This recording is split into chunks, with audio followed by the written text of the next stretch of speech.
Hello everyone, मेरा नाम प्रस्तुति है और आज हम बात करेंगे what is net demand and time liabilities.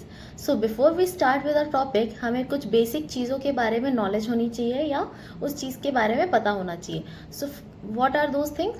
एक तो है banks liabilities and banks assets. Bank liabilities क्या होती हैं? बैंक की लायबिलिटीज़ होती हैं जैसे जो कस्टमर ने डिपॉजिट किया एंड बैंक की जो कुछ भी कहीं से भी बोरोइंग्स हैं। सपोज हम एज अ कस्टमर क्या करते हैं, किसी भी बैंक में जाके एक सेविंग अकाउंट या एक करंट अकाउंट ओपन करवाते हैं जिसमें हम कुछ अमाउंट अपना पैसे का डिपॉजिट करते हैं।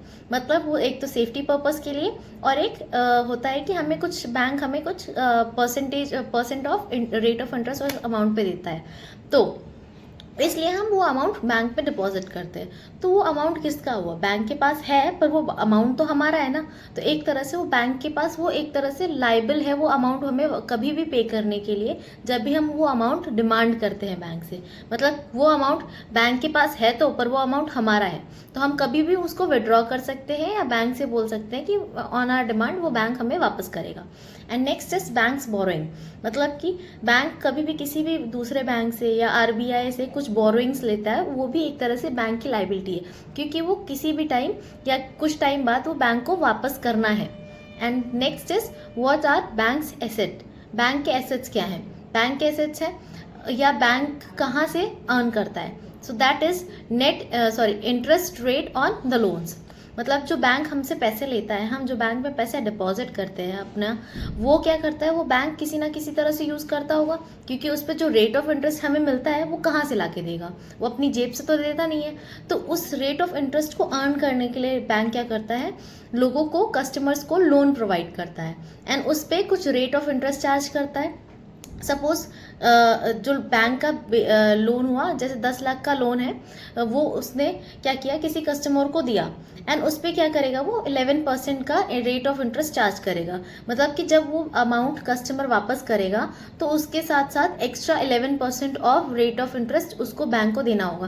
तो वो जो एक्स्ट्रा 11% है 10 लाख के अमाउंट पे, वो एक तरह से बैंक की अर्निंग है और वी कैन से बैंक का एसेट है। तो these are two things that we have to understand. And अब हम क्या करते हैं, अब हम बात करेंगे कि बैंक के एसेट्स या लाइबिलिटीज़ क्या होती हैं। मतलब बैंक की लाइबिलिटीज़ क्या होती हैं। बैंक की भी दो टाइप की लाइबिलिटीज़ होती हैं। एक होती है डिमांड लाइबिलिटी और एक होती है time liability. So what is demand liability? Demand liability होती है जैसे हमारा जो करंट डिपॉजिट होता है और सेविंग अकाउंट में जो डिपॉजिट होता है, वो एक तरह से उसकी डिमांड लाइबिलिटी है। मतलब जैसे कि हमने अकाउंट खुलवाया, आइदर इट्स सेविंग अकाउंट और करंट अकाउंट, तो हमने उसमें कुछ अमाउंट पे किया है, डिपॉजिट किया है, तो वो अमाउंट हम कभी भी मतलब डिमांड कर सकते हैं बैंक पे। आइदर एक दिन बाद हम डिमांड कर लें कि हमें वो पैसा विड्रॉ करना है, या हम 4 दिन बाद या 1 साल बाद या 2 साल बाद हम वो अमाउंट विड्रॉ कर सकते हैं। तो कभी भी विड्रॉ करेंगे, bank is liable to pay that amount to us on our demand. तो ये एक तरह से हमारी बैंक की डिमांड लाइबिलिटीज़ हो गए। And next is time liability. Time liability क्या होती है? बैंक में जब भी हम कभी भी कोई बैंक की तरफ से कोई इन्वेस्टमेंट पॉलिसी आती है, या फिक्स डिपॉजिट है हमारा, या रिकरिंग फिक्स डिपॉजिट है, ये सारे क्या होते हैं, एक तरह से बैंक की टाइम लाइबिलिटीज़ है। मतलब कोई भी फिक्स डिपॉजिट हमने किया, कस्टमर्स ने किया, वो 1 साल से मिनिमम 1 साल या 10 साल का 5 साल या 10 साल का होता है। तो वो जो टाइम पीरियड है, जैसे एक अमाउंट है 5000 का, मैंने उसमें बैंक में फिक्स डिपॉजिट में सेव कर दिया, तो ये जो अमाउंट है 5000 का, मैं इसको विड्रॉ कर पाऊंगी 1 साल बाद। मतलब 1 साल बाद बैंक क्या करेगा, ऑटोमेटिकली अमाउंट मेरे अकाउंट में ट्रांसफ़र कर देगा। तो ये हो गया टाइम लाइबिलिटी। अब ऐसा नहीं है कि हम इसमें से अमाउंट वापस नहीं निकाल सकते। अगर हमें चाहिए, हमें ज़रूरत है, तो हम फिक्स डिपॉजिट को डिसॉल्व करके हम वो अमाउंट बैंक से ले सकते हैं। बट उस पर क्या होगा, जो पहले हमें 1 साल बाद हमें उस अमाउंट पे रेट ऑफ इंटरेस्ट मिलने वाला था 6 to 7%, जो भी जिस भी बैंक का अमाउंट होता है, तो वो उसकी जगह पे अब हमें क्या होगा, हमें कुछ लाइबिलिटी पे करनी होगी, कुछ फाइन पे करना होगा बिफोर टाइम विड्रॉल के लिए। तो ये एक तरह से हो गया टाइम लाइबिलिटी बैंक का। And the next is other demand and time liabilities. अब ये क्या होती हैं?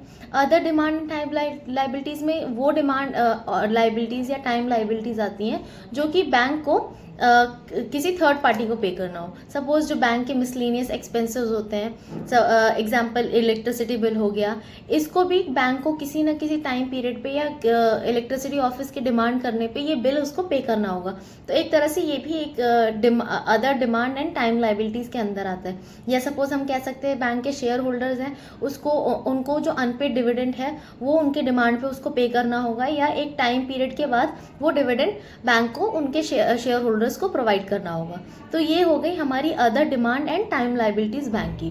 तो अब हम बात करेंगे net demand and time liability कैसे कैलकुलेट करते हैं। ये वो अमाउंट होता है जैसे कि बैंक ने कितना डिपॉजिट या कितने उसके ऊपर लाइबिलिटीज़ है एंड उसके पास कितना उसका खुद का एसेट है, उसमें से जितनी लाइबिलिटीज़ हैं उसमें से उस अमाउंट को माइनस कर देंगे जो एसेट्स हैं, और जो बाकी का रिजल्ट आएगा, जो अमाउंट इक्वल आएगा, वो हमारा होगा net demand and time liabilities. तो इसका फॉर्मूला क्या होता है? Demand liabilities plus time liabilities plus other demand and time liabilities minus deposit with other banks. मतलब कि जो बैंक होता है हमारा, वो किसी न किसी, अब डिपॉजिट विद अदर बैंक क्या है? हमारा जो बैंक होता है वो किसी दूसरे बैंक में भी कुछ अमाउंट डिपॉजिट करता है, तो उसी को हम बोलते हैं डिपॉजिट विद अदर बैंक। तो ये जो हमारा, उसको हम क्या करेंगे? Demand liabilities plus time liabilities plus other demand and time liabilities का जो टोटल होगा उसमें से हम माइनस कर देंगे डिपॉजिट विद अदर बैंक्स को। तो जो हमारा रिजल्ट आएगा, जो हमारा अमाउंट आएगा बाकी का, वो हमारा होगा net demand and time liabilities. Suppose हम मान लेते हैं कि हमारा जो डिमांड लाइबिलिटी है वो 100 करोड़ का है एंड टाइम लाइबिलिटी है वो 30 करोड़ की है, and other demand and time liabilities जो है वो 20 करोड़ की है। जो हमारा जो ये टोटल होगा, मतलब demand liabilities plus time liabilities plus other demand and time liabilities, उसका टोटल होगा 150 करोड़। उसमें से हम क्या करेंगे? जो हमारा डिपॉजिट विद अदर बैंक या डिपॉजिट इन अदर बैंक्स का जो अमाउंट होगा उसको माइनस कर देंगे। वो कितना है? 20 करोड़ मान के चलते हैं। तो 150 करोड़ में से ये जो 20 करोड़ का अमाउंट है इसको माइनस कर देंगे, एंड जो हमारा अमाउंट होगा, बचेगा, रिजल्ट आएगा, सपोज वो आएगा 130 करोड़ का। जो ये 130 करोड़ अमाउंट है वो बैंक के पास एक तरह से net demand and time liability है। इसका मतलब क्या है कि जो अमाउंट है ये बैंक का खुद का अमाउंट नहीं है या पर्सनल अमाउंट नहीं है। ये कभी भी जो किसी भी कस्टमर या जिनके पैसे हैं ये, वो कभी भी इसको अमाउंट को डिमांड कर सकते हैं, या किसी भी स्पेसिफिक टाइम या फिक्स टाइम पीरियड के बाद ये बैंक को उनको वापस करना होगा। तो इसी को हम कहते हैं net demand and time liabilities. So thank you for watching this video and stay tuned for more informative videos and do like and subscribe the channel.